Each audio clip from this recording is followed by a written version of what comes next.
Alright, I thought I would just do a video about my anti-tank gun build for airsoft and Nerf. I built this thing a couple weeks ago, and I was just kind of like bored, and I had a bunch of parts, so yeah, I kind of just slapped it together. The main frame is made of those cheap plastic, like, what's it called? Shelves.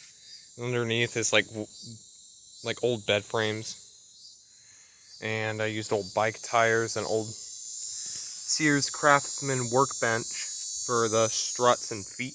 They don't collapse like on some of the lighter anti-tank guns. I didn't really want to do that. I had the prototype when I had this thing, and those feet tended to like buckle if I made the collapsible one, so I just made them fixed.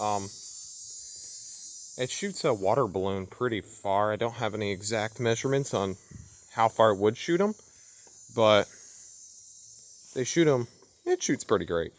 The ignition system, I decided instead of doing it on the anti-tank gun, I have it on the side of the anti-tank gun, so if you're the commander, you can look through the crude sight and be on the side of the gun instead of having to put your finger up here or anything like that.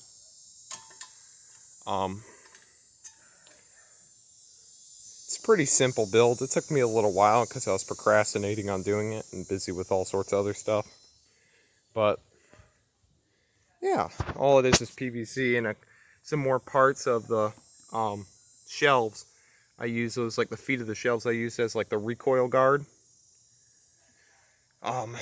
Pretty simple. For the joints to attach the tires to the frame, I just use this old swing set part, and I welded with my Chicago Electric Harbor Freight welder, little piece of 1/8 inch mild steel right there so it wouldn't flip over or anything like that, and I just tightened these on. I don't have any ammunition to fire it right now, just all out of party balloons. That's usually the best thing that shoots. It shoots apples pretty well too, but I found party balloons shoot extremely well. Instead of doing the system where you have like your elevation adjustment, like with your standard crank system, I decided just to use a string with this old boat tie-off or boat handle, and it's a lot, honestly, more reliable. I do have parts where I could make a crank system, but I was like, if you're going to be playing airsoft, no one's going to want to do that to engage a target, and plus, like, it's reliability issues and whatnot. So yeah, it's a pretty simple build. I think anyone really could pull it off.